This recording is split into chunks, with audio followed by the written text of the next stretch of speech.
everyone. So my today's recipe is Karela stir fried with corn and sweet potato. It's a super delicious sabji. I know you like my previous sabji about Karela stir fried. This is even better. So let's get started. To make Karela, we need 4 Karela or bitter gourd. Make sure you get an extra one compared to what you need. I needed 4, but one of them was bad, so I ended up throwing it out. So if you want to make it with 4, buy 5, This way you don't have to throw out anything. So I'm just going to cut it from the middle just to see which one is good. As you can see, this one is red, so we are supposed to throw it out. For the rest of them, you just start cutting it like this. And whether you can remove the seed now or later on, either way it would work. I'm going to do it later on. For now, add some salt, and we are going to do the massage so the salt would go inside and seed would start coming out.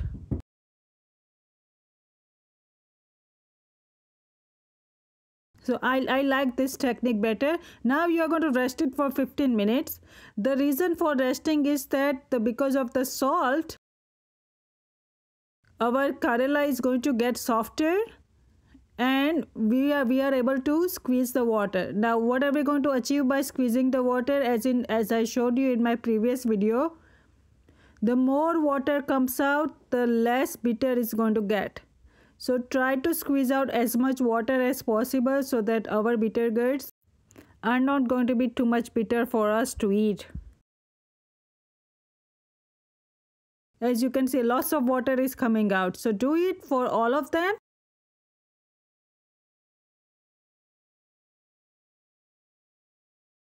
And now these are the squeezed one, and look at the water. All the bitterness is in this water now.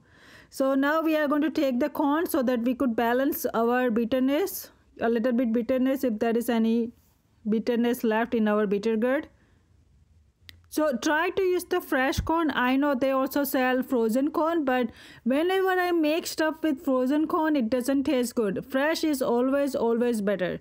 So here I'm taking the fresh corn, and this is my sweet potato. I'm using half of it.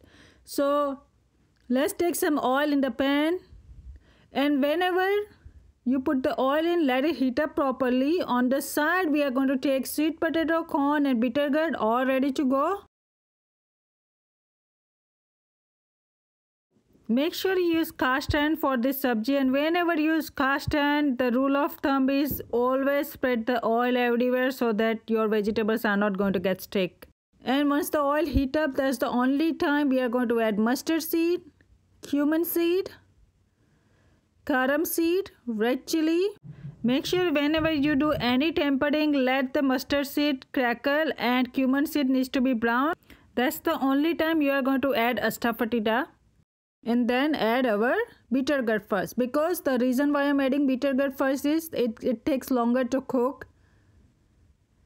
Now stir a little bit, add turmeric, red chili, coriander, cumin powder. Now the ingredients are almost the same as my previous sabji, but the vegetables are different. So once you add everything, you are going to stir. Also add our ginger garlic chili paste.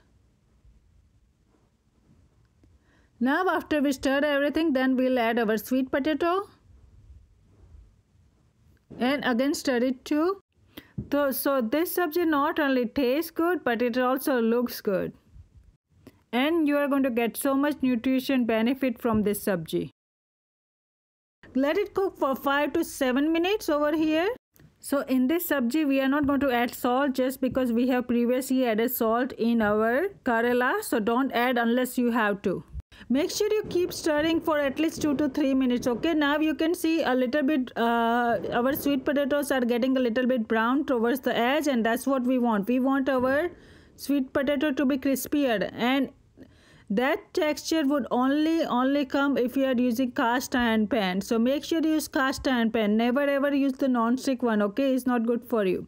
So now towards the end, when they are 95% cooked, we'll add our corn. Try to use the fresh corn over here. It tastes so much better.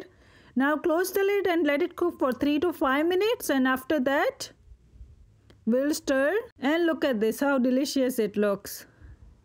And now we will add our final ingredients, which is some black salt,